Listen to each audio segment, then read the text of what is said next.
रूपा Shah. Doctor Rupa Shah हमारे साथ आज लाइव है स्टूडियो में। Doctor Rupa, thank you so much joining us today. Doctor Rupa, welcome to wholesome tales ma'am. Thank you very much for having me today. Thank you ma'am.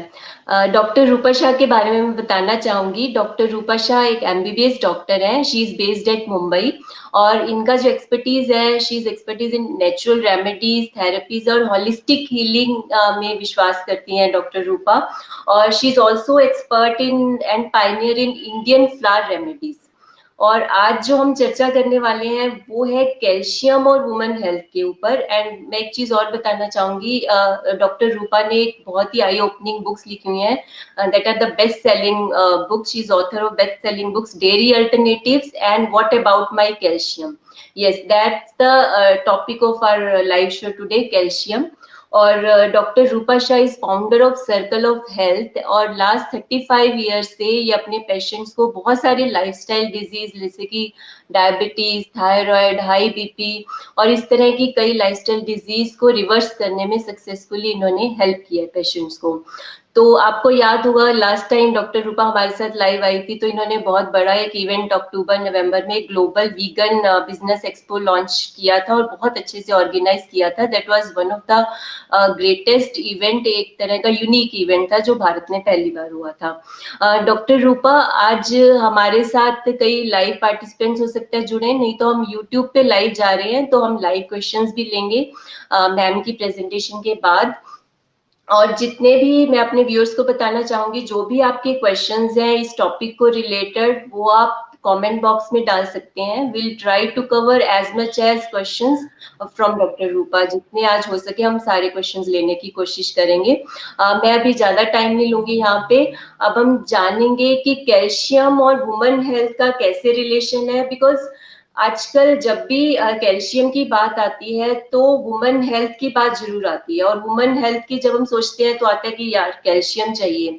Calcium मतलब strong bones, calcium मतलब एक healthy woman. तो लेकिन calcium के लोग supplements भी लेते हैं, फिर भी इतनी डेफिशिएंसीज हमें सुनने में आ रही है। बिकॉज पहले क्या होता था, हम कोई भी न्यूट्रिशन को कैल्शियम नहीं मिला या विटामिन नहीं मिला उस टर्म्स में नहीं सोचते थे, लेकिन आजकल हमें इन चीजों के बारे में सोचना पड़ता है। एक एज के बाद तो वुमेन हेल्थ को रिलेट किया जाता है कि कैल्शियम डेफिशिएंसी है।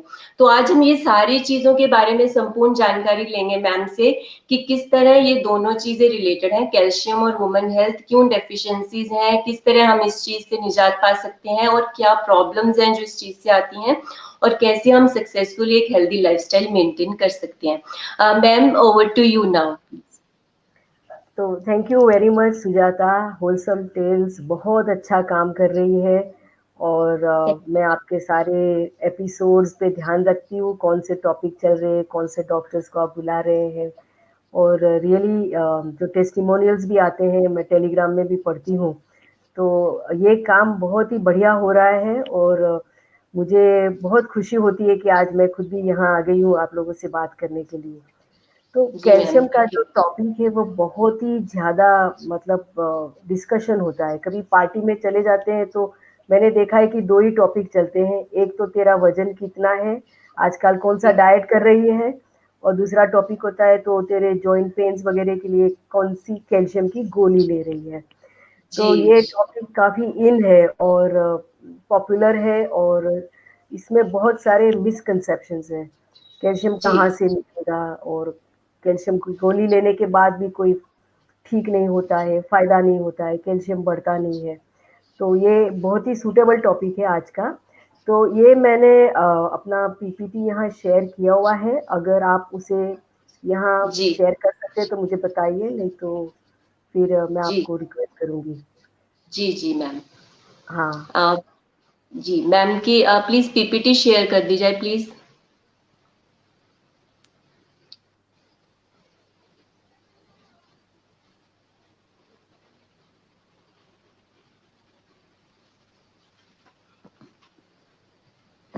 जी। Thank you very much. तो यस मैम।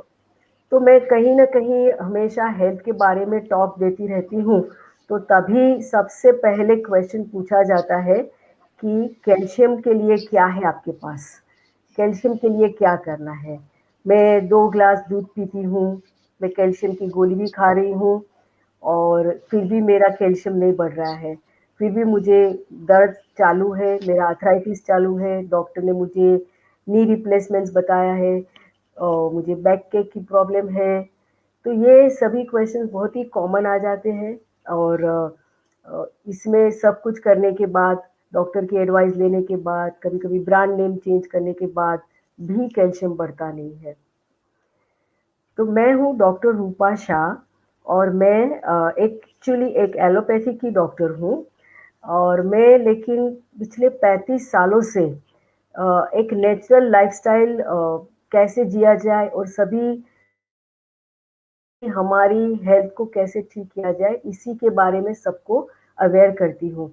जितना हो सके इतना कम एलोपैथिक मेडिसिन्स का सहारा लिया जाए, यही हमारे हेल्थ के लिए अच्छा रहेगा। तो ये मैं डाइट और लाइफ़स्टाइल चेंज करती हूँ। मैं एक होलिस्टिक अप्रोच में मानती हूँ, जिसमें माइंड, इमोशंस और बॉडी तीनों को साथ में लेके काम करते हैं। ऐसा नहीं है कि आप एक हार्ट के डॉक्टर के पास चले गए, एक हड्डियों के डॉक्टर के पास चले गए या एक माइंड के डॉक्टर के पास चले गए, एक किडनी वाले के पास चले गए, फिर ये चारों डॉक्टर एक दूसरे से बात भी नहीं करते।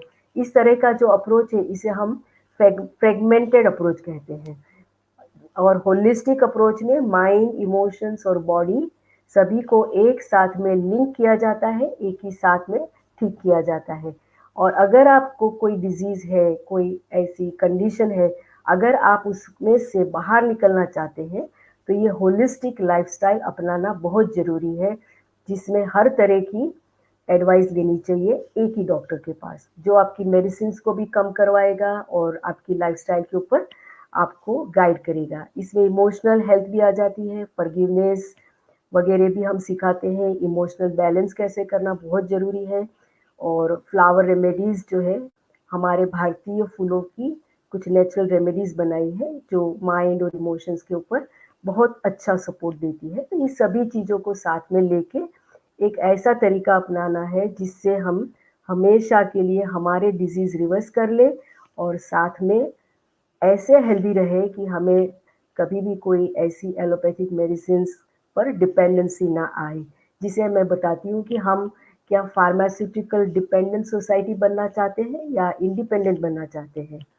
अभी-अभी मैंने फेसबुक पे एक अच्छा-सा पोस्ट लिखा था कि आपको हेल्थ एश्योरेंस चाहिए या हेल्थ इंश्योरेंस चाहिए। तो आज मैं हेल्थ एश्योरेंस के बारे में बात करना चाहती हूँ। तो अगर आप देखेंगे अपने नाखून, अभी आप देख लीजिए, आप जो बैठे हैं ऑडियंस में सब अपने घरों में बैठे हैं, आप अपने नाखून देखिए और अगर उसमें कोई व्हाइट स्पॉट्स है, कहीं लाइन होती है, कहीं राउंड स्पॉट्स होते हैं, तो ये साइन है कैल्शियम डेफिशिएंसी की। इसे ध्यान में रखिए। अगर आप बार-बार थक जाते हैं, थोड़ा-सा काम करेंगे थक जाते हैं, आपको रेस्ट लेना पड़ता है या आपको डिप्रेशन के एपिसोड्स हो रहे हैं या आपकी जो नर्व है वो उसके अंदर आपको झुनझुनाती होती है या पूरी नम हो जाती है, आपके हाथ में ऐसे लगता है कि आप कोई चीज़ पकड़ना चाहते हैं, पकड़ नहीं पा रहे हैं बराबर या आपके दाँत है जिसमें कैविटीज़ हो गई है या इसमें एक एक तरह का कैरीज आ जाते हैं, डीके यानी सड़ जाते हैं आपके दांत जल्दी या अगर आपको कोई मेमोरी का प्रॉब्लम है, आप तुरंत ही भूल जाते हैं, तो ये सभी सिम्टम्स हैं कैल्शियम डेफिशिएंसी के।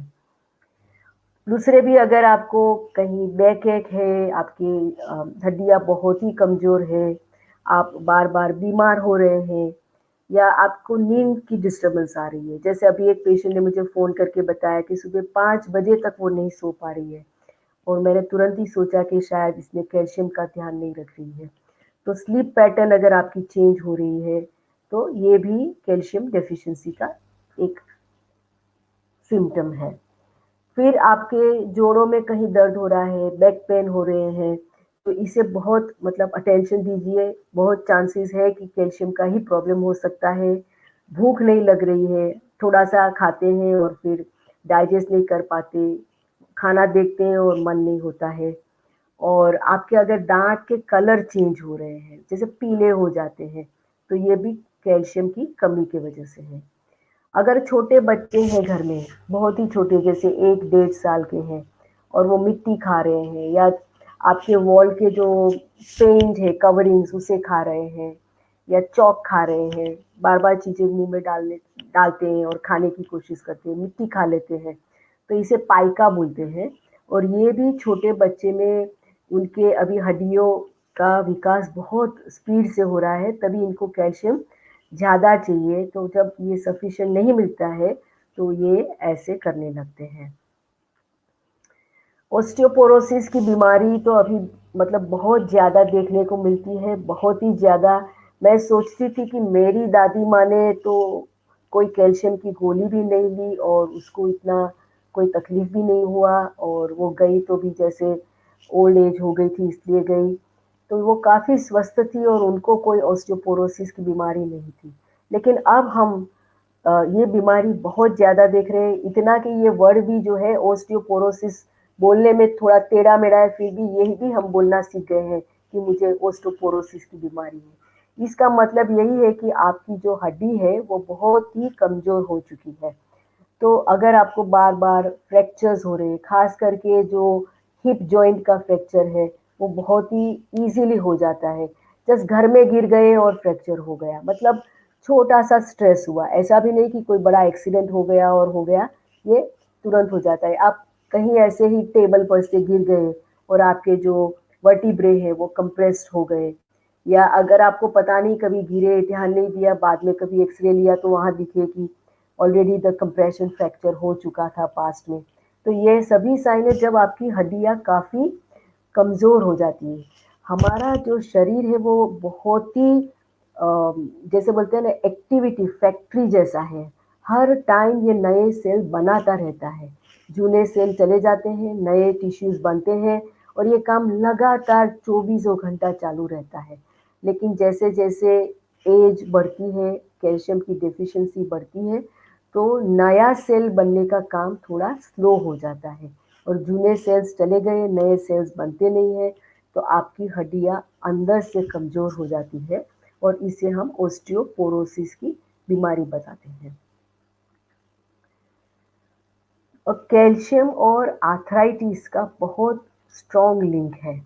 क्यों? क्योंकि कैल्शियम जो हमारे शरीर में है, वो सारा यूटिलाइज़ हो जाना चाहिए और वो सही जगह पे होना चाहिए। अगर वो कैल्शियम गलत जगह पे आ जाए, तो वहाँ हम बोलते हैं कैल्शियम के क्रिस्टल्स आ गए या डिपॉज़िट आ गए। अगर वो ऐसी जगह पे है जहाँ इसे नहीं होना चाहिए, तो वहाँ होता है पेन, इन्फ्लेमेशन और रिजिडिटी ऑफ द जॉइंट्स या मसल्स। तो वहाँ आपको दर्द होना चालू हो जाता है। जनरली कैल्शियम के साथ मैग्नीशियम भी होना चाहिए। 2 भाग अगर कैल्शियम के हैं तो 1 भाग मैग्नीशियम का भी होना चाहिए। तो कभी-कभी ये दोनों में इम्बैलेंस हो जाता है, तभी भी कैल्शियम हमारे शरीर में फ्री में घूमता है और जहाँ उसे जगह मिले वहाँ जाके डिपॉज़िट हो जाता है। कभी-कभी हम कैल्शियम के सप्लीमेंट्स ले रहे हैं, जैसे कार्बोनेट है, कैल्शियम ऑक्ज़ेलेट है या साइट्रेट है, और कभी ये कैल्शियम सही जगह पे पहुँचता नहीं है, तो अनयूटिलाइज़ रह जाता है और हम इसे बोलते हैं जंक कैल्शियम। तो अगर ऐसा कैल्शियम हमारे शरीर में है, तो वो अगर जॉइंट पे जाके बैठ जाता है और हमारी जो ब्लड वेसल्स है, आर्टरीज़ बोलते हैं, उसके अंदर की लाइनिंग में भी डिपॉज़िट हो जाता है और फिर उसको कवर करने के लिए कोलेस्ट्रॉल भी आता है और फिर हमारी जो आर्टरीज़ है वो थिक हो जाती है। कैल्शियम हमारे शरीर में क्या काम करता है?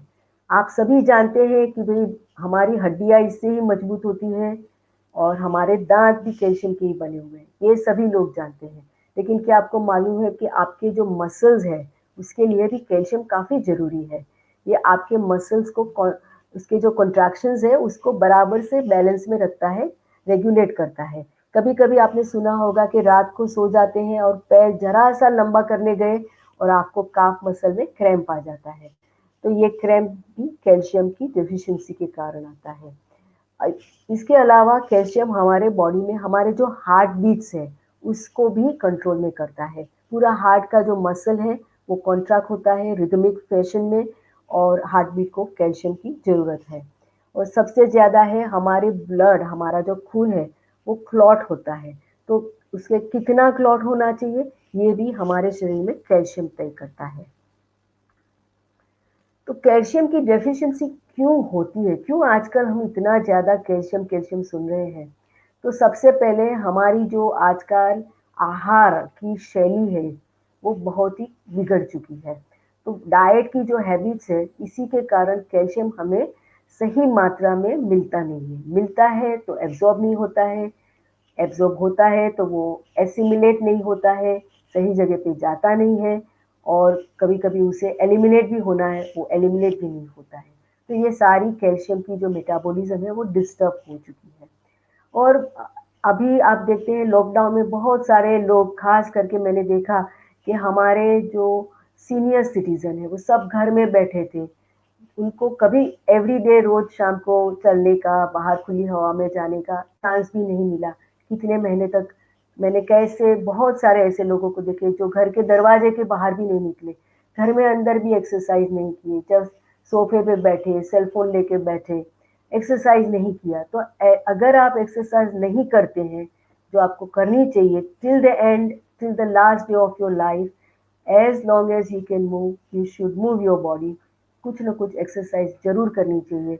आजकल नहीं कर रहे हैं तो हमारी जो हड्डियाँ हैं अगर उसे एक्सरसाइज़ नहीं मिलती है तो वो कमज़ोर हो जाती हैं। फिर है अगर आप कोई मेडिकेशंस ले रहे हैं, आप अगर कोई अस्थमा की बीमारी है, आपको कोई कारण से स्टेरॉइड्स वगैरह प्रिस्क्राइब किए हैं, तो स्टेरॉइड्स भी आपके शरीर में कैल्शियम की डेफिशिएंसी करता है। फिर है हमारी एंटी एसिडिटी वाली ड्रग्स। मैं जानती हूँ बहुत सारे लोग ये पीपी मतलब प्रोटॉन पंप इनहिबिटर्स वाली सब मेडिसिन लेते हैं बहुत सालों तक और उनको आदत लग चुकी होती है, तभी भी कैल्शियम की डेफिशिएंसी हो जाती है। और पेट सफा करने के लिए भी आप कोई ना कोई चूर्ण वगैरह लेते हैं, तो उससे भी कैल्शियम कम हो जाता है शरीर में। किसी को अगर किडनी की बीमारी है, बहुत लंबे समय तक है, तो उससे भी कैल्शियम शरीर में कम हो जाता है। फिर है हमारी हाइपोथायरॉयड ग्लैंड। अगर हाइपोथायरॉयड ग्लैंड है जो हमारी थायरॉयड ग्लैंड के साथ है, ये हमारे पूरे शरीर में कैल्शियम का रेगुलेशन करती है। तो अगर ये ग्लैंड बराबर काम नहीं कर रही है तो भी कैल्शियम कम हो जाता है। फिर सबसे बड़ी बात सनशाइन। सनशाइन अगर आपको नहीं मिल रहा है तो आपके शरीर में विटामिन डी भी कम होगा और इसके कारण भी आजकल सभी लोग बहुत ज़्यादा घर के अंदर रहते हैं, टेरेस पे भी नहीं जाते हैं। कहीं न कहीं 10-15 मिनट का सनशाइन अगर ले लिया, वो भी आपके शरीर के खुले भागों पर, आपकी स्किन के ऊपर डायरेक्ट सनशाइन गिरनी चाहिए, वैसा होना चाहिए। फिर अल्कोहल है, टोबैको है, अगर आपको ऐसी कोई आदत है, स्मोकिंग कर रहे हैं, तो इससे भी कैल्शियम कम हो जाता है। कॉफ़ी पीने की आदत है और कॉफ़ी के अंदर कैफ़ीन है, तो कैफ़ीन भी कैल्शियम का एब्सॉर्प्शन कम कर देता है और कैल्शियम का लॉस भी बढ़ा देता है। अगर आपको अपनी डाइजेस्टिव सिस्टम में कोई प्रॉब्लम है, जैसे किसी को इरिटेबल बाउल सिंड्रोम है, किसी को सीबो यानी कि स्मॉल इंटेस्टाइन में एब्सॉर्प्शन का प्रॉब्लम है, किसी को अल्सरेटिव कोलाइटिस है, तो ये इससे भी कैल्शियम एब्सॉर्ब नहीं हो पाता है। अगर आपको कोई लिवर डिजीज़ है, कोई इन्फेक्शन हो गया है और इसके कारण प्रोटीन कम है, तो ये भी कैल्शियम की डेफिशिएंसी क्रिएट करता है। और एक कंडीशन है जैसे ओस्टियोजेनेसिस इम्परफेक्टा जिसके अंदर बोन्स छोटे बच्चे में बार-बार टूट जाते हैं, बार-बार वो गिरते हैं। 1 साल में 3 या 4 बार फ्रैक्चर हो जाते हैं, इसे बोलते हैं ओस्टियोजेनेसिस इम्परफेक्टा। तो ये रेयर जेनेटिक डिसऑर्डर है, इसमें भी कैल्शियम डेफिशिएंसी रहती है। जनरली हम गूगल पे जाते हैं तो हमें ऐसा एक चार्ट देखने को मिलता है, what are the sources of calcium. आप इसमें देखेंगे कि अंडे भी दिखाए हैं, फिर मछलियाँ भी दिखाई हैं और मीट भी है और आप देखते हैं दूध और दूध के प्रोडक्ट्स है, टोफू दिखाया है, मशरूम्स है और कुछ थोड़े से ग्रीन लीफी वेजिटेबल्स भी है, आलमंड भी है। लेकिन ये चार्ट क्यों सही नहीं है, मैं आपको फिर बाद में बताऊँगी। हमारी डेली कैल्शियम की रिक्वायरमेंट्स क्या होनी चाहिए? तो ये हमारे न्यूट्रिशन फाउंडेशन ऑफ इंडिया का डेटा है, तो कम से कम 600 मिलीग्राम से 700 या कभी कभी 1200 तक की रिक्वायरमेंट रहती है। छोटे बच्चों में थोड़ी ज़्यादा रहेगी जब ये ग्रो होते हैं, और उसके बाद थोड़ी कम, फिर से जब हड्डियाँ और भी डेवलप हो रही है तो थोड़ा सा ज़्यादा, गर्ल्स में थोड़ा ज़्यादा रहता है। और अगर माँ है, प्रेग्नेंट है, अपने बच्चे को दूध पिला रही है, तो डेफिनेटली उसको 1200 मिलीग्राम पर डे का होना चाहिए। और अगर आपकी एज ज़्यादा है, 51 से ज़्यादा, तो अबाउट 600 आपको मेंटेनेंस के लिए लेना चाहिए। अगर आप इंटरनेशनल डेटा देखेंगे तो वहाँ थोड़ा ज़्यादा दिखाते हैं, लेकिन ये मैंने इंडियन डेटा लिया हुआ है। तो एक स्त्री को कब क्यों ज़्यादा कैल्शियम लेना चाहिए? ऐसा बताते हैं कि woman needs calcium more than man. तो क्यों? तो एक कारण है कि हमारे शरीर में ईस्ट्रोजन नाम का हार्मोन बनता है, और जब तक हमारे मेंस्ट्रुअल साइकिल चालू है तब तक ये ईस्ट्रोजन हमारी ओवरीज में से हमें सपोर्ट करता है। इससे हमारा इंटेस्टिनल एब्सॉर्प्शन है कैल्शियम का, वो सही रहता है।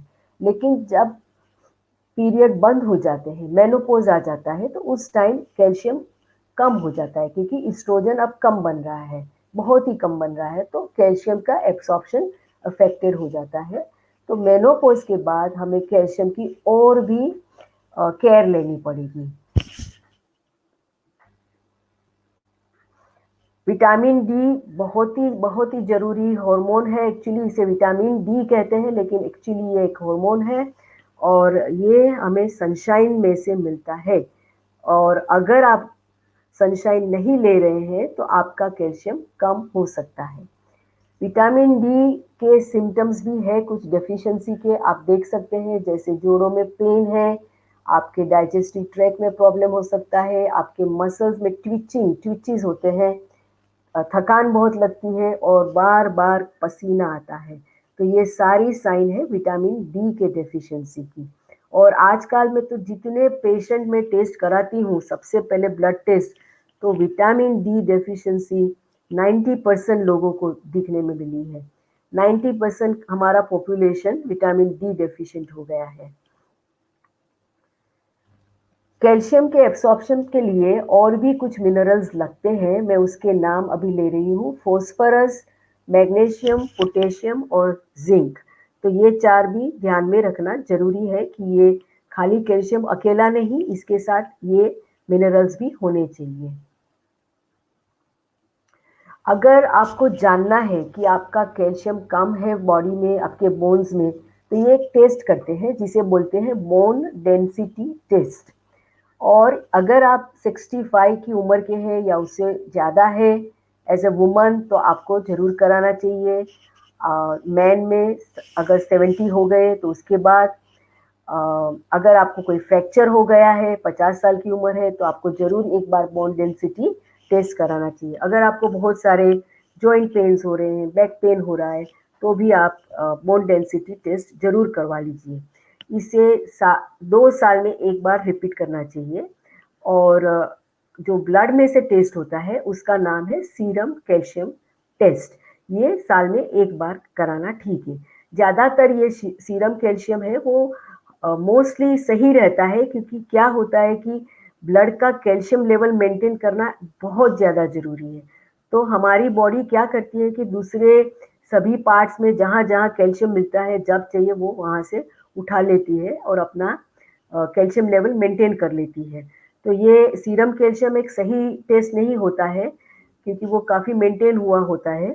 सही टेस्ट अगर आप बोन डेंसिटी करेंगे, या हम उसे बोलते हैं इंट्रा सेल्यूलर कैल्शियम लेवल, ये जानना बहुत ज़्यादा ज़रूरी है।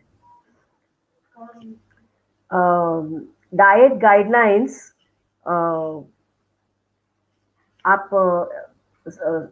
डाइट की गाइडलाइंस जानना बहुत ज़्यादा ज़रूरी है। मैं आपको 5 डाइट गाइडलाइंस दे देती हूँ।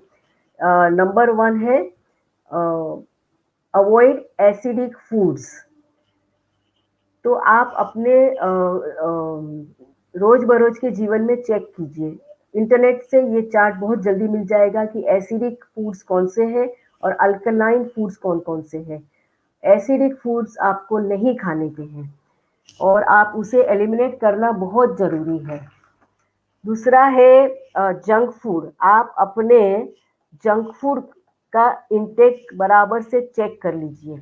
जितने ज़्यादा जंक फूड खाएंगे उतना आपको कैल्शियम कम मिलने वाला है। आपको अपना खाना बहुत अच्छे से चबाना है। चबा के खाएंगे तो उसका डाइजेशन बहुत अच्छा होगा। अगर आपके घर में सॉफ्ट ड्रिंक्स है, कोलाज है, तो ये आपको आपके बोन में से कैल्शियम लॉस करवाएगा। तो आप ध्यान रखिए, आप ये सभी ड्रिंक्स निकाल दीजिए।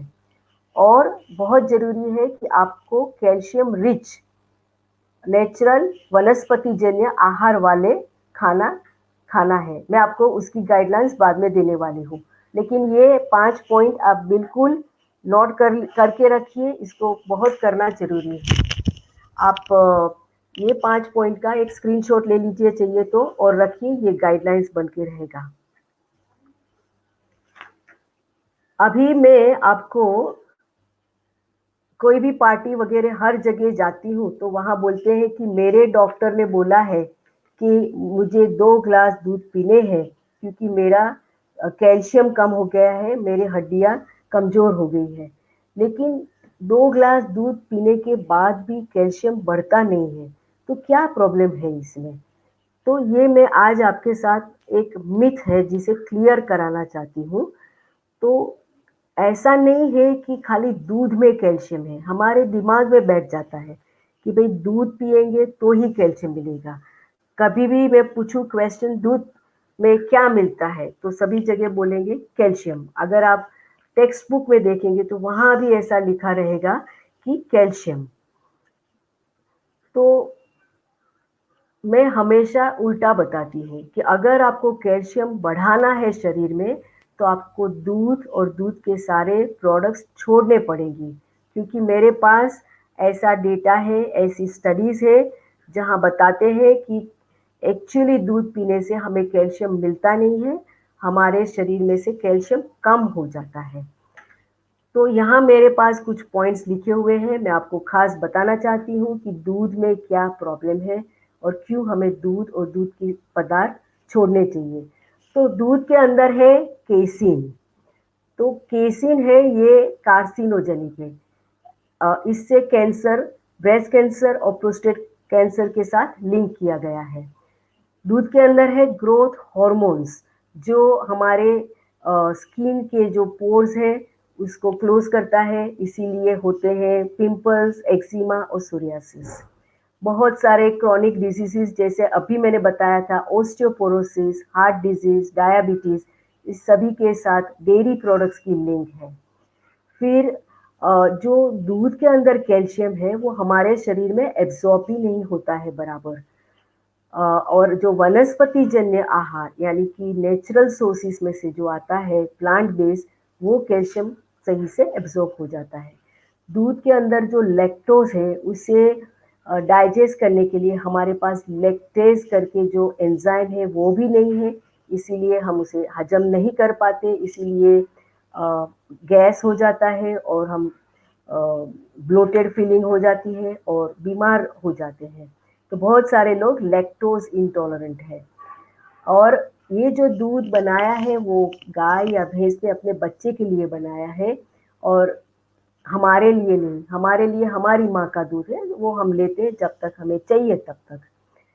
और जो लोग बहुत मोटे होते हैं, अगर वो वेट लॉस करना चाहते हैं तो दूध तो उसे सबसे पहले छोड़ना है, क्योंकि दूध के अंदर जो सैचुरेटेड फैट है वो आपको मोटा बनाती है।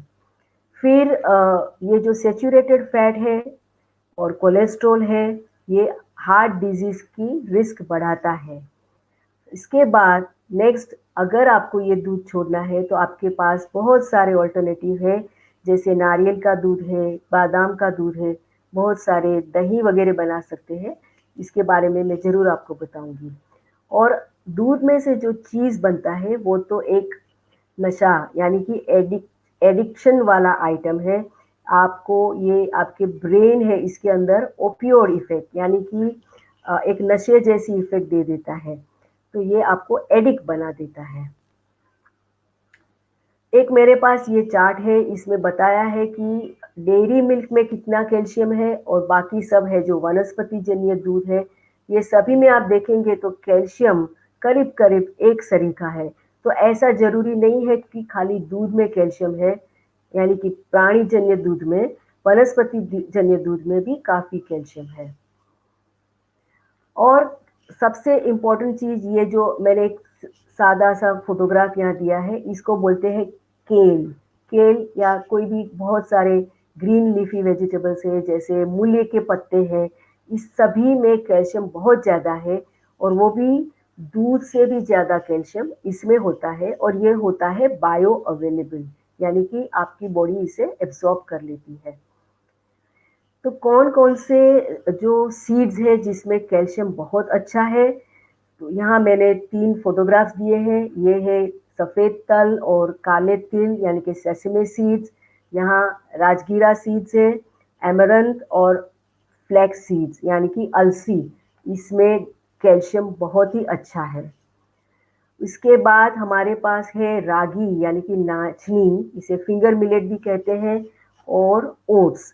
तो नाचनी जो है इसको छोटे बच्चे को उसकी पोरीज बना के खिलाएँगे तो उनकी हड्डियाँ बहुत ही मजबूत होगी। इसके बाद मेरे पास है ये टर्निप ग्रीन्स, इसके जो हरे पत्ते हैं जिसे फेंकने नहीं चाहिए, इसमें बहुत अच्छा कैल्शियम है। अगर आप सब्जी वाले के पास जा रहे हैं तो आप उसे ज़रूर पूछिए कि मुझे वो सारे हरे पत्ते दीजिए और इसका आप जूस बना के ज़रूर पी सकते हैं। यहाँ है राजगीरा के पान, मैंने आगे बताया था आपको ऐमारैंथ है, ये इसी के पान हैं और इसमें भी बहुत अच्छा कैल्शियम मिलता है।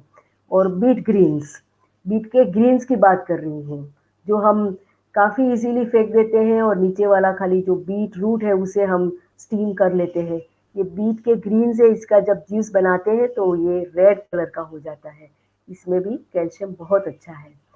और ये है ड्रमस्टिक लीव्स यानी कि जो लंबी शींग आती है, इसके जो पान है यहाँ हम महाराष्ट्र में इसको भाजी बना के खाते हैं। तो इसका आजकल पाउडर भी मिलता है, अगर फ्रेश आपको पत्ते मिल जाए तो आप इसे सूप में डाल के या जूस में डाल के ले सकते हैं। और ये तो हम करी लीव्स है, करी पत्ता जो मसाले में हमेशा यूज़ करते हैं, तो इसमें भी बहुत कैल्शियम है और हम इसे ड्राई करके इसका ड्राई पाउडर बना के चटनी बना के रखते हैं, मतलब ड्राई पाउडर में रोज़ थोड़ा-थोड़ा सलाद वगैरह में डाल के या जूस में डाल के लेते हैं। फिर ये है बीन्स, सोया बीन्स, हर प्रकार के जो बीन्स हैं, राजमा है, काला चना है, हमारे यहाँ महाराष्ट्र में उसे कलथी बोलते हैं, कुलिथ, होर्स ग्राम, ये भी कैल्शियम का बहुत ही रिच सोर्स है। हम इसे पुडला बनाते हैं यानी कि चीला बनाते हैं और आराम से ये आपको कैल्शियम की नीड पूरा करेंगे। ये सरप्राइज़ है कि अगर कोकोनट पाम जैगरी आपको मिल जाए या पाम सागो पैम, ये जैगरी मिलती है, थोड़ी डार्क कलर की होती है और ये अनप्रोसेस्ड रहती है, तो इसमें से भी कैल्शियम हमें मिलता है। फिर कुछ ऐसे वनस्पति जन्य आहार है जिसमें आपको कैल्शियम मिलता है, जो दूध से भी बहुत ज़्यादा है। जैसे ये आधा कप अगर आपने बादाम का बटर बना दिया, तो इसमें 430 मिलीग्राम आपको मिलता है और 1 कप होल मिल्क में 275 है, लेकिन आधे कप आलमंड बटर में 434 है। अगर आपने आधा कप टोफू खा लिया, जैसे हम लोग टोफू भुर्जी बनाते हैं, तो उसमें भी 434 मिलीग्राम। अगर आपने 1 कप सोयाबीन का दही बना के लिया तो उसमें भी 300 मिलीग्राम है। अगर आपने 1 कप कुछ मॉर्निंग में ब्रेकफास्ट में ओट्स खा लिए तो उसमें 401 मिलीग्राम है। और अगर आपने तिल सेसमे सीड्स के लड्डू वगैरह खा लिए या उसका कुछ बटर बना देते हैं या चटनी बना के खाते हैं, तो खाली 2 टेबलस्पून ले लिए तो उसमें भी 280 मिलीग्राम तक का कैल्शियम मिलता है। तो आप देखते हैं कि ये सब रोज़-बरोज़ के हमारे जीवन में दिखने वाले ही आइटम है, खाली इसका एडवर्टाइज़मेंट नहीं किया गया है कहीं कोई टीवी चैनल पे या न्यूज़पेपर में ऐसा बता के कि भई ये तिल में दूध से भी 10 गुना ज़्यादा कैल्शियम है, इसीलिए ये हमारे ध्यान में नहीं आता है। एक कुछ मैं सैंपल्स आपको दिखाना चाहती हूँ, जैसे ये है नाचनी की पोड़ी या ये तिल के लड्डू है। यहाँ एक चटनी बनाई है जो करी लीफ की है, या कोई ग्रीन स्मूदीज बना दी है जैसे रेडिश लीव्स की है। ये हमारे काले चने हो गए, ये हम जरूर रोज खाते हैं, रोज नहीं तो हफ्ते में एक बार हो जाता है फ्राइडे के दिन। ये है टोफू के पीसेस और ये है बादाम का दूध। तो ये कुछ सैंपल मैंने दिए हैं जिसमें कैल्शियम काफ़ी अच्छी मात्रा में है और आप इसे ले सकते हैं रोटेशन में। मेरे पास एक बहुत अच्छी हाई कैल्शियम रेसिपी है जिसमें मैं खाली 3 अंजीर, 3 जर्दालू, 8 या 10 खजूर और थोड़े से इमली, खट्टी इमली, क्योंकि खट्टी इमली थोड़ा होना चाहिए कैल्शियम के एब्जॉर्प्शन के लिए। इसे हम 5 या 6 घंटे पानी में भिगो के रखते हैं और उसके बाद इसको अंदर से सीड निकाल के हमारे ब्लेंडर में डाल देते हैं और थोड़ा सा फ्रेश वाटर लेके इसे ब्लेंड करते हैं। तो इसका बहुत ही थिक शेक बनता है और इसके अंदर हम डालते हैं फ्रेश कोकोनट।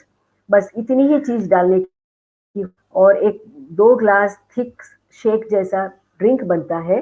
ऊपर से हम थोड़े से कैश्यूज डाल देते हैं और इससे हफ्ते में अगर आप एक बार लेना चालू करेंगे, ये 100% नेचुरल है। इसमें से थोड़ा सा इमली का खट्टा टेस्ट आता है, थोड़ा सा खजूर का मीठा टेस्ट आता है और जब ये अगर आप पीना शुरू करेंगे तो आपको कैल्शियम बहुत अच्छे से मिलेगा। और ये जब पीना चाहते हैं तो आप ऐसा कीजिए 2 या 3 घंटे तक दूसरा कोई ड्रिंक मत लीजिए क्योंकि ये काफ़ी हैवी रहता है। और बहुत ज़रूरी है हमें एक्सरसाइज करना। एवरी डे आपके सेल फोन में एक अलार्म रख दीजिए, टाइमर रख दीजिए कि मुझे ये 25 मिनट कुछ न कुछ एक्सरसाइज करनी है। खास करके इसे वेट बेरिंग एक्सरसाइज बताते हैं। आप कोई भी वेट घर में ले लीजिए और उससे एक्सरसाइज कीजिए। जितना आप बॉडी को, बोन्स को, मसल्स को, हड्डी को मूव करेंगे, इतना कैल्शियम बोन के अंदर जाएगा। अगर आप कोई भी चीज़ पड़े पड़े वो ख़त्म हो जाती है, हमारे बोन्स का भी वैसा ही है। आप उसे यूज़ नहीं करेंगे तो फिर उसमें से कैल्शियम कम हो जाएगा। तो उसे अगर आप चल नहीं पाते हैं तो कुर्सी पे बैठ के भी कुछ न कुछ एक्सरसाइज कर सकते हैं। ऐसा नहीं है कि आप नहीं कर सकते।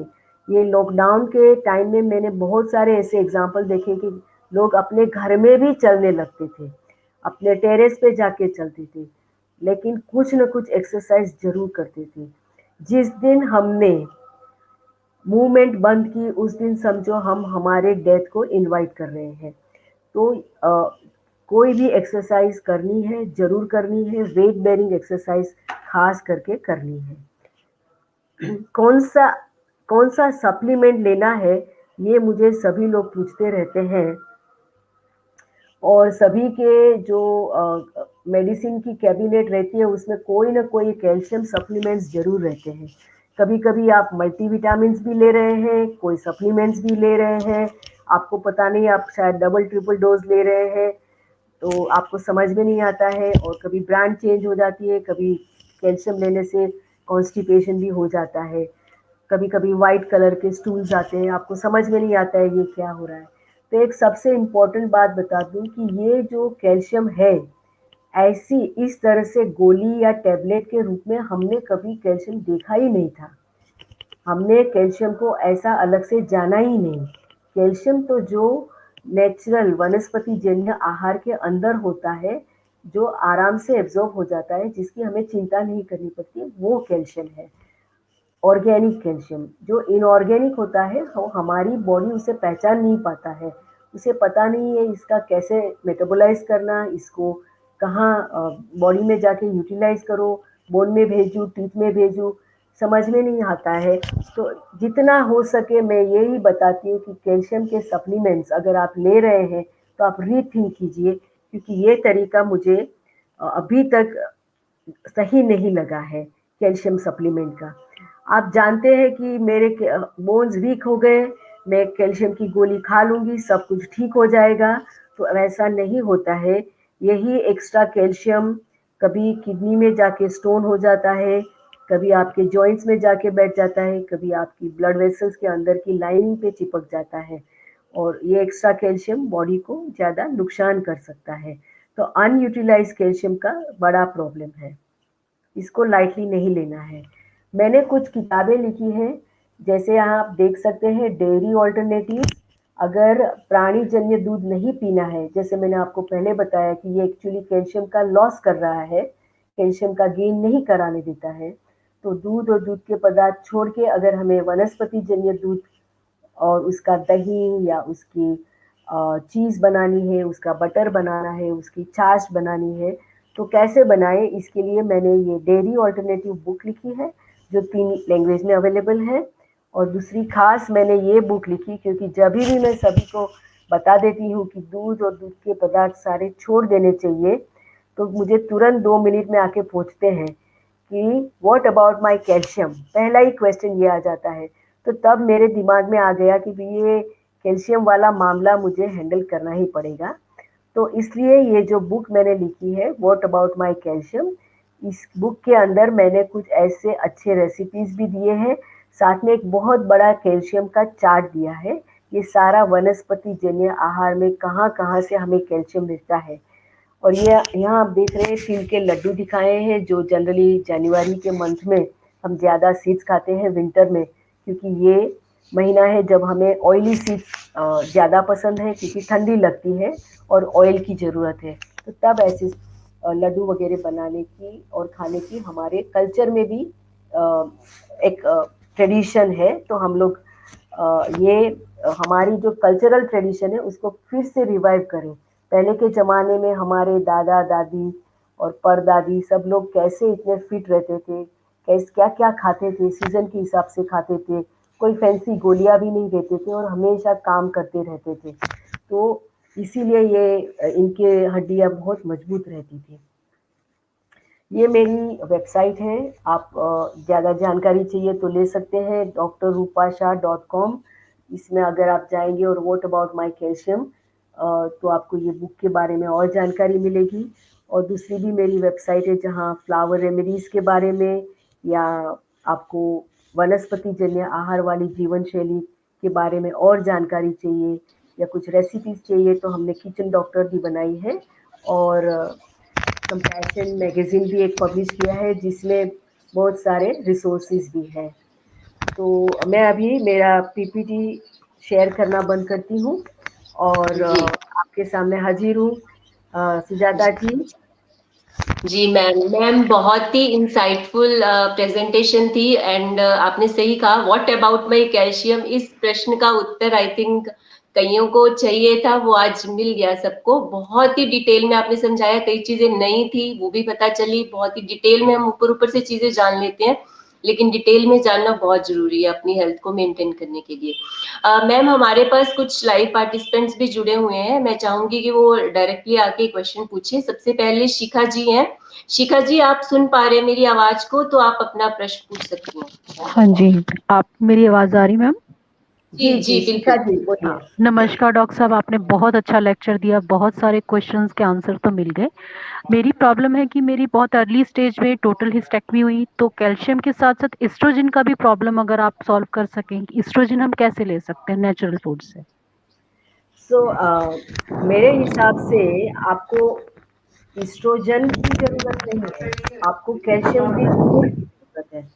एस्ट्रोजन तो मेनोपॉज के बाद ही कम हो जाता है, तो हमारी बॉडी एक नए एडजस्टमेंट में चली जाती है, समझ लेती है अच्छा। कि ये एस्ट्रोजन नहीं है।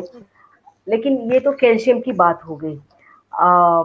जनरली सोया फूड्स हम बताते हैं कि सोयाबीन के अगर फूड्स लेते हैं तो आपको थोड़ा सपोर्ट मिलेगा इसमें। लेकिन तो आप कौन से तरीके से कैल्शियम की तरीके से देख रहे हैं, या हिस्टेक्टमी हो गई साथ में ओवरीज भी निकाल दी और यस मैम। हाँ, उस अभी वजह से एस्ट्रोजन। बोनी प्रॉब्लम्स, बैक एक एंड एंजाइटीज एंड बहुत सारे इश्यूज आते हैं। स्किन बहुत ड्राई हो गई है, वेजाइनल ड्राइनेस बहुत ज्यादा है, उसलिए मैं एस्ट्रोजन पूछ रही हूँ। बिल्कुल बिल्कुल एकदम, ये आप एकदम सही तरीका बताया। ये जो तरीका है ना कि हम बॉडी का एक इम्पोर्टेंट ऑर्गन जब चला जाता है तो उसकी जो डेफिशिएंसी क्रिएट होती है, तो उसके लिए मैं नेचुरल फूड से ही करती हूँ, नेचुरल फूड का ही सपोर्ट देती हूँ। लेकिन मैं ज़्यादा वनस्पति जन्य आहार वाली जीवन शैली बताती हूँ। तो हमारा बॉडी इतना ब्यूटीफुल मशीन है, मैंने देखा है कि ये कोई भी एज में एडजस्ट कर लेता है, इसीलिए तो हम इतने बचे हुए हैं। पूरी जिंदगी ये काम यही करता है कि कैसे हमें हील किया जाए, कैसे हमारे अंदर के डॉक्टर इतने अलर्ट रहते हैं ना, तुरंत वो सेंस कर लेते हैं ये कम है ये ज्यादा है, तो हमें नेचुरल क्रेविंग भी होती है, कुछ खाने का मन होता है। तो कुछ ऐसे आहार है जो मैं आपको सजेस्ट करूंगी। सबसे पहले आप कभी भी सोयाबीन की कुछ चीजें लाए हैं घर में कभी भी? यस मैम, यस मैम, मगर कम हाँ यूज करती हूँ। हाँ, तो सोयाबीन में अगर टोफू टोफू यूज किया जाए तो अच्छा रहेगा। टोफू की बहुत सारी आइटमें बनती हैं, और हफ्ते में एक बार अगर आप टोफू लेंगे तो अच्छा रहेगा, तो उससे आपको थोड़ा एस्ट्रोजन वगैरह में भी सपोर्ट मिलेगा। ठीक, थैंक दूसरा यू तो मैम। एसिडिक फूड्स वगैरह कम लेने हैं। जी ठीक है, ओके, थैंक यू और मैम। अगर एक्स एंड पेन्स ज्यादा हो रहे हैं तो आपको अल्कलाइन फूड का ही सहारा लेना पड़ेगा। यस मैम, अब मैं बहुत ज्यादा नेचुरल डाइट ही फॉलो करती हूँ, इसीलिए अब जी मैंने जी मैम सप्लीमेंट्स छोड़ दिए हैं, इड्रोफॉस वगैरह मैं सप्लीमेंट्स नहीं ले रही हूँ, सिर्फ नेचुरल फूड पे ही ले रही हूँ। जी बिल्कुल। और अगर आप सप्लीमेंट्स लेंगे तो एक्चुअली आपके गलत भाग में जाके बैठ जाएंगे, और उसको निकालने में भी बहुत मेहनत करनी पड़ेगी। और जितना हो सके इतना एक्सरसाइज चालू रखना चाहिए। यस, हाँ। थैंक। ओके ओके, हमारी नेक्स्ट पार्टिसिपेंट है रुचि। रुचि, आप आवाज सुन पा रही है? अपना प्रश्न कीजिए प्लीज। Can't hear. आपकी आवाज, हाँ जी बोलिए। Are you able to hear me? Yes, yes yes. Yes. Now I can. Oh, great. So, ma'am, it was a really nice session. I actually had a question. So, also was of the same plant-based opinion. तो मैं supplements avoid कर रही थी. Dairy products मुझे वैसे पहले से ही मतलब for quite a few years, everyone believes that milk is good, so I was supposed to have milk. But ever since I stopped dairy, it was good. But I still have to struggle almost every single day with family who force me to have dairy. But actually, mostly I avoid. But what's been happening with me the last few months, or like actually 2 3 years, is that I'm actually experiencing a lot of sleep issues. Like I'm having insomnia. I'm not able to sleep. And in the last few months, I'm also having a heightened joint pain, और मेरी like जैसे ये fingers है वो भी बहुत pain होती है मुझे, मतलब actually depression और stress भी थोड़ा बहुत रहता है, तो शायद ये सब I don't know, everything is just coming together, and मुझे calcium B12 vitamin D3 ये सब deficient है because मैंने recently tests करवाए. So and I think I might also have PCOS because I'm having all the symptoms that so I was always a very plant food, a natural diet based person, but now I really don't know what to do and where to start. So if you could just guide me. Sure sure Ruchi, आपका question शायद बहुत सारे लोगों को help करेगा, क्योंकि ये बहुत ही कॉमन इश्यू है। माइंड और इमोशंस और बॉडी तीनों को साथ में ट्रीट करना है। आप देख रहे हैं कि माइंड लेवल पे एंजाइटी है या स्ट्रेस है, sleep is affected, emotionally you are not settled, और आपके बॉडी के अंदर भी एक्स एंड पेन्स आ रहे हैं, और आपके ब्लड रिपोर्ट्स में भी रिफ्लेक्ट हो रहा है कि आपको विटामिन डी डेफिशिएंसी है, सो कैल्शियम की भी डेफिशिएंसी, और साथ में शायद विटामिन B12 की भी डेफिशिएंसी है। तो सनशाइन आपको कितना मिलता है? मैं एक्चुअली मॉर्निंग वॉक के लिए ऑलमोस्ट एवरी डे जाती हूँ, 30-40 मिनट मॉर्निंग वॉक। कुछ दिन लाइक मे बी 1-2 दिन वीक में छूट जाते हैं, but otherwise I am pretty regular with that. तो वही मुझे और समझ में नहीं आ रहा है। सनशाइन मिल रही है वहाँ? सनशाइन हम्म, टाइम हाँ हाँ, आप, ओपन हाँ एयर। हाँ, आपके स्किन के ऊपर डायरेक्ट सनशाइन गिरनी चाहिए। अगर आप ज़्यादा कपड़े पहने हैं तो उसको सनशाइन कम मिलती है।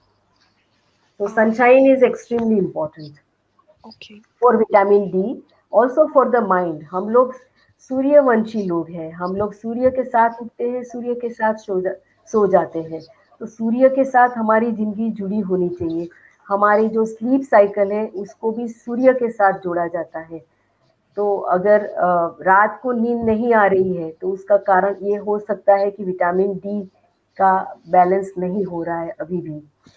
पीसीओडी भी है, तो वो भी अगर आप कोई एनिमल प्रोडक्ट्स ले रहे हैं क्या, या जंक नहीं फूड, पेस्ट्रीज वगैरह, केक्स, नहीं, मुझे पेस्ट्री? एक्चुअली नो, मुझे जंक फूड मैं हार्डली खाती हूँ ऑनेस्टली, तो मुझे पता नहीं चला कि मेरे इतने हेल्थ इश्यूज क्यों हो रहे हैं। तो डेयरी बिकॉज डेयरी प्रोडक्ट्स नहीं है ना बिल्कुल, क्योंकि डेयरी वहाँ के प्रोडक्ट्स जो नहीं, हाँ डेयरी प्रोडक्ट्स थोड़ा थोड़ा जब फैमिली मतलब बहुत ज़्यादा प्रेशर रहती है कि this is good for you, you have to have, and then I can't fight off, so then I consume a little, but I don't know daily तो नहीं।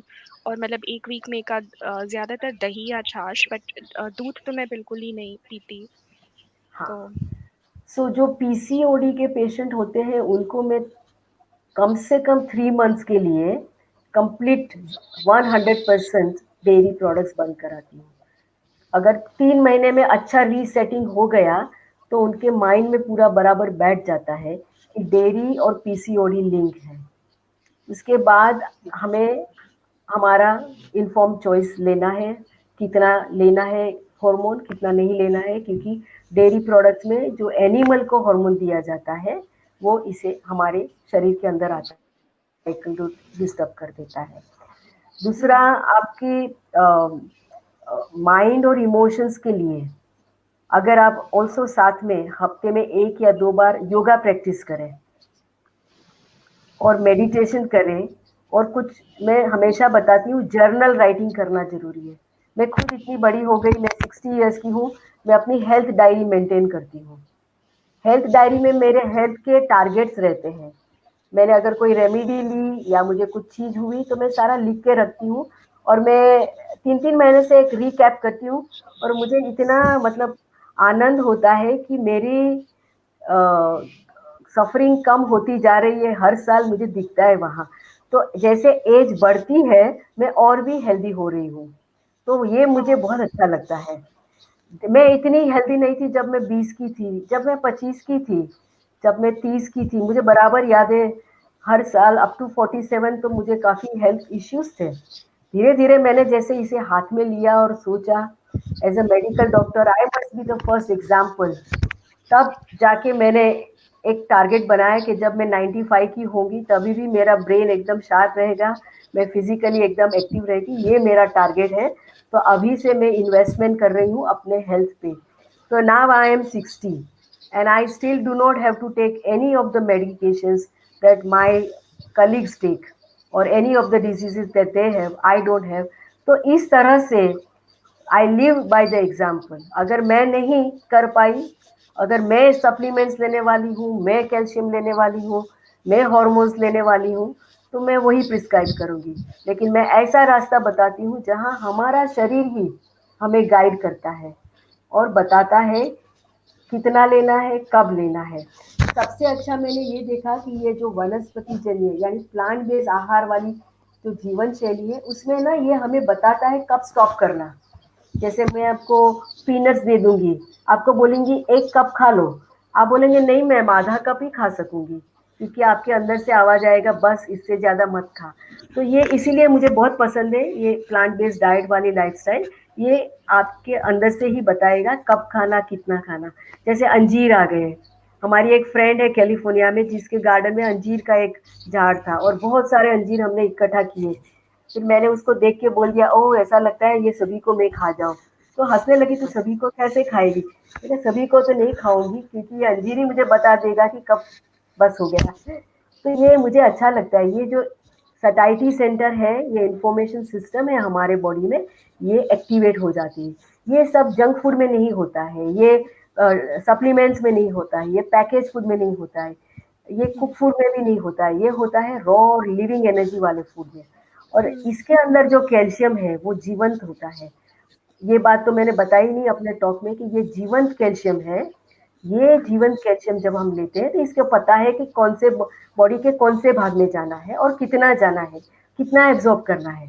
और आप टैबलेट लेते हैं, बॉडी को पता नहीं है कितना लेना है, वो ऐसे वो डेड कैल्शियम है, वो कुछ थोड़ा सा ले लेता है, उसको पता नहीं कहाँ जाना है, ये स्टोन जाके बैठ जाता है।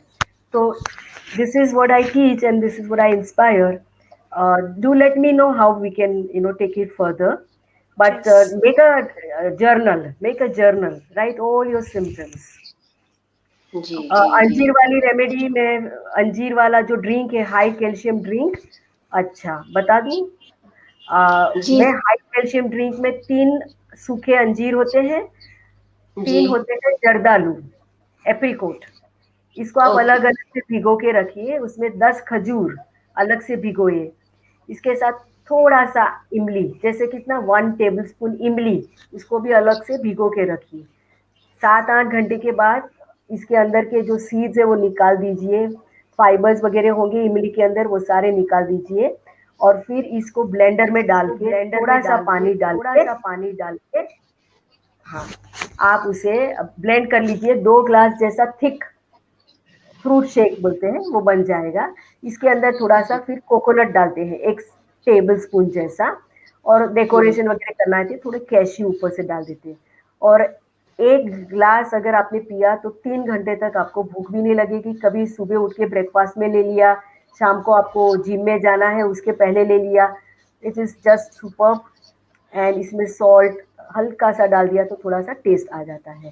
तो ये है मेरा कैल्शियम रिच, हाई कैल्शियम वे- रिच, जी हफ्ते में जी 1 आध जी बार जरूर लीजिए इसे।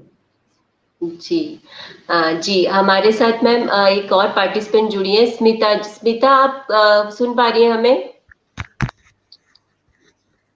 स्मिता, स्मिता, आपको अनम्यूट करना है, यस, आप बोलिए प्लीज। नमस्ते डॉक्टर साहब। हेलो।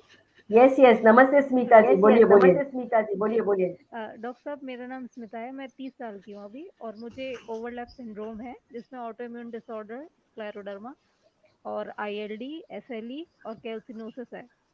तो मेरी सबकी मेडिकेशंस चल रही हैं अभी बेसिकली। तो मेरा सबसे मेन प्रॉब्लम कैल्सिनोसिस का है, क्योंकि ये डिपॉजिशंस जो हो गए हैं, जैसे आपने पहले बताया था, पेनफुल होते हैं और इन्फ्लेमेशन रहता है। तो मैं पूछना चाह रही हूँ, क्या नेचुरोपैथी डाइट से इसे हम दोबारा रिवर्स कर सकते हैं, इससे क्या छुटकारा पा सकते हैं? मतलब मैं इस वक्त सो प्लांट बेस्ड डाइट पे ही हूँ और कोई डेयरी प्रोडक्ट नहीं ले रही हूँ मैं। बहुत अच्छा, अब अब ये बीमारी आपको ओवरनाइट नहीं हुई, ये धीरे धीरे डेवलप हुई है। आपको पहले कुछ और हुआ होगा, आपने कोई मेडिसिन ली होगी, इससे आपकी इंटेस्टाइन की जो लाइनिंग है वो डैमेज हो चुकी, उसके बाद हम इसे बोलते हैं लीकी गट सिंड्रोम। इसके बाद और भी इसके अंदर जो माइक्रोबियम होता है वो भी काफ़ी डिस्ट्रॉय हो चुका होता है, तभी ये सब चीज़ें जो शरीर के अंदर आम तरीके से जाती नहीं, वो सीधी घुस जाती है। फिर बॉडी को पता नहीं इसका क्या करूं, कहाँ रखूं, तो ये कैल्शियम भी पूरा पहुंच गया है और जाके आपको बहुत तकलीफ है। और आपके ऑटो इम्यून डिसऑर्डर है, 3-4 अलग अलग डायग्नोसिस है। आपका केस बेसिकली एक मेडिकल डॉक्टर की सुपरविजन में करना पड़ेगा। आप कौन कौन सी मेडिसिन ले रहे हैं, उसकी क्या साइड इफेक्ट्स है। मैं कैसे देखती हूँ, एक तो डिजीज कंडीशन है, उसके ऊपर ये सब मेडिकेशन है, तो ये दो चीज चल रही है। कितनी चीज डिजीज की होती है, कितनी चीजें आपकी मेडिकेशन के कारण होती है। और हमारे जैसे डॉक्टर है जो अनुभवी है, वो दोनों को सेपरेट करते हैं, फिर देखते हैं कौन सी एसेंशियल है उसी को रखते हैं, बाकी की नॉन एसेंशियल निकाल देते हैं। फिर धीरे धीरे आपके बॉडी को कहाँ से ओरिजिनल मिस्टेक हुई, कब से पहले शुरुआत हुई, वहाँ से जाके कोज को ढूंढ के कोज को हटाने की बहुत ज़रूरत है। उसके बाद healing, reversing the disease 1 step at A time, और रिवर्स करने के बाद maintenance, so that you don't get the same disease again. ये दोनों स्टेप में करना ज़रूरी है। मैं ज़रूर आपको हेल्प कर सकूंगी, लेकिन फाइन ट्यूनिंग की ज़रूरत है यहाँ। तो आज मैं पब्लिक फोरम में इससे ज़्यादा नहीं बता। कैल्सिनोसिस हुआ है as a end result of various mistakes. जी जी जी जी, जरूर मैम। मैम से आपको कांटेक्ट करना है तो मैम की सारी डिटेल हम इस वीडियो के डिस्क्रिप्शन में डालेंगे, so you can contact after this video also, कोई भी पर्सनल कंसल्टेशन लेनी हो। मैम, हमारे पास कुछ और भी क्वेश्चंस आए हुए हैं, तो मैं उन व्यूअर्स के बिहाफ पे पूछना चाहूंगी। एक है पूनम, जो 29 ईयर्स की हैं, महाराष्ट्र से। वो पूछ रही है, उनका वेट जो है वो 35 kg, और उनकी RA रिपोर्ट्स जो है वो नेगेटिव आई हैं, और 17 ईयर्स से बैठने में उनको दिक्कत हो रही है, 17 ईयर्स से, और हाथों की उंगलियां भी टेढ़ी हो चुकी हैं, उनकी बॉडी में बहुत स्टिफनेस है, विटामिन डी की कमी है, कैल्शियम की भी कमी है, और अंडरवेट ऑलरेडी है वो। तो वो पूछ रही है कि क्या मुझे गठिया है, तो कैसे ठीक हो सकती हूँ मैं? हाँ, तो इनका जो ये प्रॉब्लम है ये पूरा माल न्यूट्रिशन का है। ये जो जी। भी खा रही है वो इनको पहुंचता ही नहीं है, और बॉडी के रिजर्व्स सारे खत्म हो चुके हैं। 35 kilo weight at the age of 29 से जो 15 साल के बच्चे का होना जी। चाहिए या 10 साल के बच्चे का, ऐसे बहुत ही मतलब कम है। तो काफ़ी स्ट्रेच्ड सिस्टम है, रिजर्व सारे ख़त्म हो चुके हैं, और बॉडी फाइट कर कर के ये ऑटोइम्यून डिसऑर्डर्स के कारण जॉइंट्स भी, तो कभी कभी RA फैक्टर नेगेटिव आता है। इसका मतलब ऐसा नहीं है कि ये ऑटोइम्यून कंडीशन नहीं है, ये फिर भी बॉडी के ही सेल्स कहीं इसे डिस्ट्रॉय कर रहे हैं, इसीलिए जॉइंट्स डिस्ट्रॉय हो रहे हैं, स्टिफ हो गए हैं, बैठ भी नहीं पा रहे हैं। और ये जो जॉइंट के साथ होते हैं उसकी कैप्सूल, इसके साथ होते हैं लिगामेंट्स, इसके साथ होते हैं मसल्स, इसी में अटैक हुआ है। और नहीं मूवमेंट करने से कैल्शियम भी कम हो गया है। काफ़ी एंड रिजल्ट जैसा केस है, काफ़ी काम करना पड़ेगा इसमें, इसकी सिस्टम बिल्डअप करने में। इसके जो हम बोलते हैं नाभि चक्र, सोलर प्लेक्सिस को धीरे धीरे उसमें फायर बढ़ाने से, मेटाबॉलिज्म इम्प्रूव करने से, और पहले जब हुआ तो क्या मिस्टेक की थी, कौन सी मेडिकेशंस ली थी, एंटीबायोटिक्स ली थी, क्या लिया था जिससे सिस्टम में पूरी गड़बड़ी हो गई, वो भी सारा जानना है। कभी कभी टॉक्सिसिटी रह जाती है सिस्टम के अंदर। जी। और अगर एलोपैथिक मेडिसिन भी अगर ली है, पेन किलर्स वगैरह ली है, वो भी सारा हिस्ट्री जानना बहुत ज़रूरी है। लेकिन मन मक्कम करके शुरुआत करनी पड़ेगी। और पहला जी। 1 साल काफ़ी हार्ड हो सकता है, क्योंकि बॉडी को कोई अंदर की एनर्जी है ही नहीं। धीरे धीरे करके मन को मजबूत करना है, और साथ से तन को मजबूत करना है। खाली तन को मजबूत करके भी कुछ नहीं होगा, इसके साथ मन की और सबके ऊपर आत्मा की शक्ति उसके साथ जुड़नी पड़ेगी। और जितना धैर्य रखेंगे, तो मैंने देखा है कि बहुत एंड रिजल्ट वाले केसेस भी रिवर्स हो सकते हैं। चमत्कार तो जब तक जान है तब तक होप है। हाँ, होप जी। मत छोड़ दीजिए। जी। जी। जी, बिल्कुल। पूनम जी, आप जरूर कांटेक्ट कीजिए, मैं आपको गाइड करूंगी। जी। जी। मैम, एक पार्टिसिपेंट और जुड़ी है हमारे साथ, नीलम। नीलम को प्लीज ऐड कीजिए स्टूडियो में।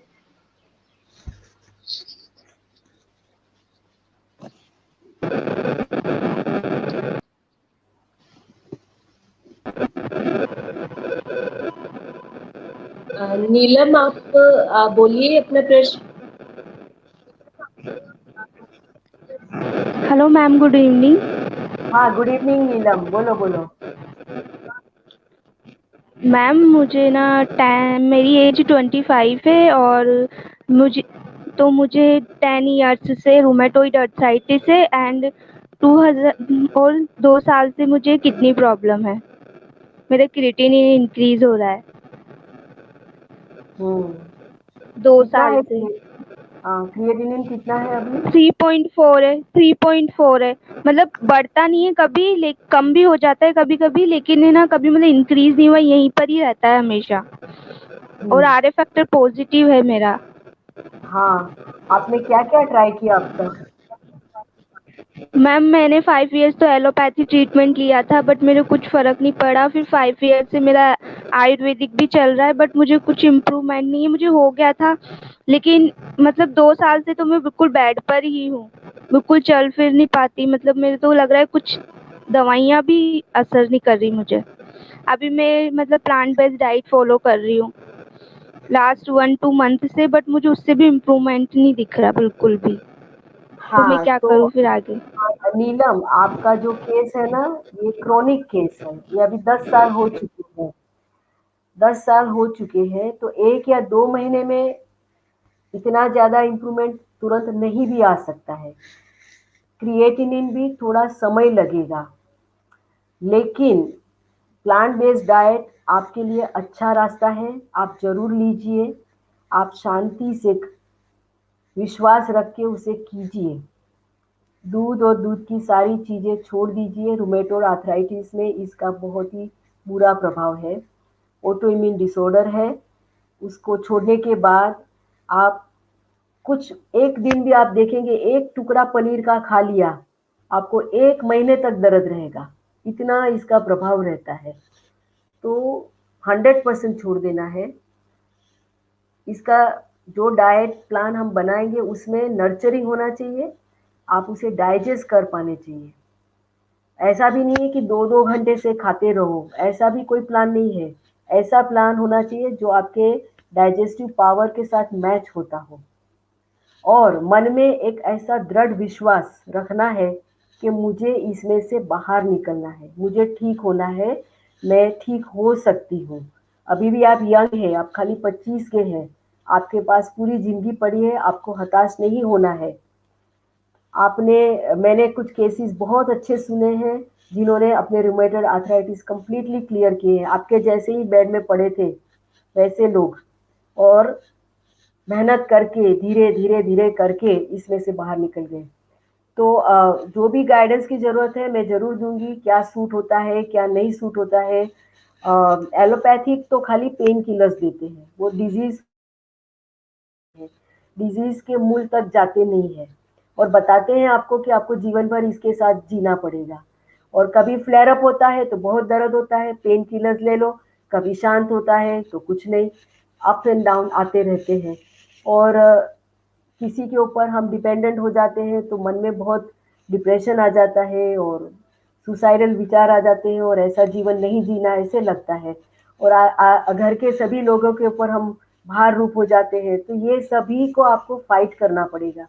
सबसे पहले अभी खुद उठ के, मैं नीलम को बहुत प्यार करती हूँ और मुझे नीलम का जीवन बचाना है, आगे बढ़ाना है, और मुझे जो भी हेल्प चाहिए वो भगवान से प्रार्थना करो। सारे देखो, आप प्रार्थना करेंगे सारे अच्छे अच्छे हेल्प आ जाएंगे, अच्छे अच्छे इंस्पिरेशन वाले लोग आ जाएंगे जिन्होंने रिवर्स किया है, और आप जरूर कर सकेंगे। तो आपको और कोई हेल्प नहीं कर सकता, आप खुद हेल्प करो अपने आप को, और बाकी के सब लोग, हम लोग कैटलिस्ट है, इंस्ट्रूमेंट्स है आपकी जर्नी में, हम आपको जरूर सपोर्ट करेंगे। आप 1 या 2 महीने में रिजल्ट नहीं आया फिर भी डटे रहो, इसके ऊपर रिजल्ट जरूर आएगा। और कोई भी गाइडेंस चाहिए तो मैं ओनली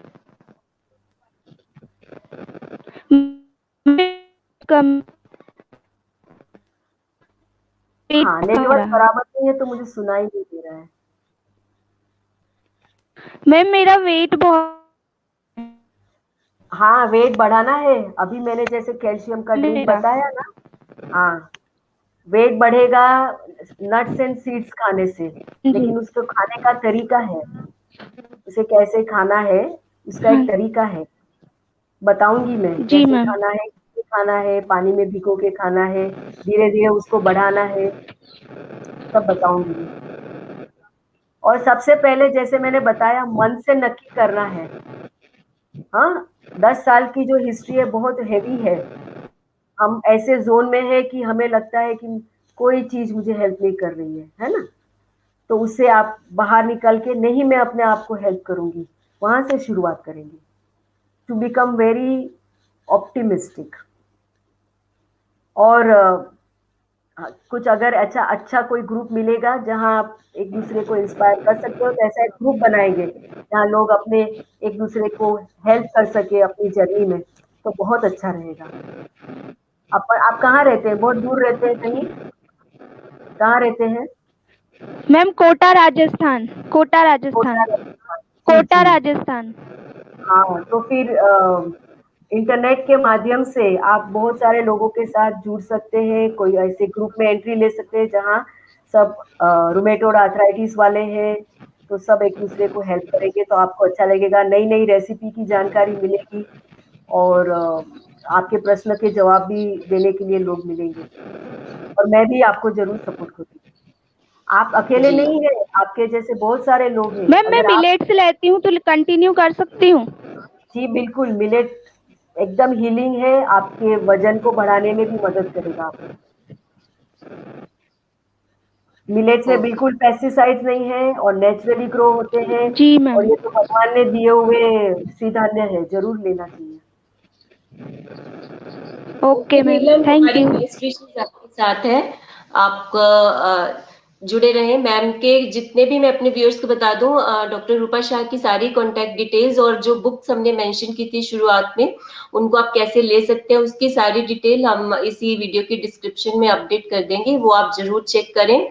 आई थिंक बहुत ही एक अच्छा सेशन रहा, और जितने भी हमारे इसके ही रिलेटेड और भी क्वेश्चन थे, आई थिंक वो सारे आंसर हो गए होंगे। और अगर और भी बहुत क्वेश्चंस हैं आप लोगों के, तो आप कमेंट बॉक्स में डाल सकते हैं। विल ट्राई कि अगर हम एक लाइव सेशन और कर पाए कमिंग डेज में डॉक्टर रूपा के साथ डायरेक्टली एक क्वेश्चन आंसर शो, तो हम करने की कोशिश करेंगे। Ma'am thank you so much, बहुत ही इंसाइटफुल सेशन था आज, बहुत लोगों को हेल्प मिली होगी। और आई एम होपफुल के बहुत लोगों को मोटिवेशन भी मिला होगा आपकी बातों से कि किस तरह से हम अपनी इस कंडीशन से निकल सकते हैं। और आपने सही कहा कि हम अपनी मदद हमें खुद ही करनी होगी, खुद ही अपनी हेल्थ की रिस्पॉन्सिबिलिटी लेनी होगी, अपने मन को दृढ़ करके, पक्का करके। जी मैम। बिल्कुल बिल्कुल। Thank you Sujata for having me today and will see you again. नमस्ते। Thank you so much ma'am.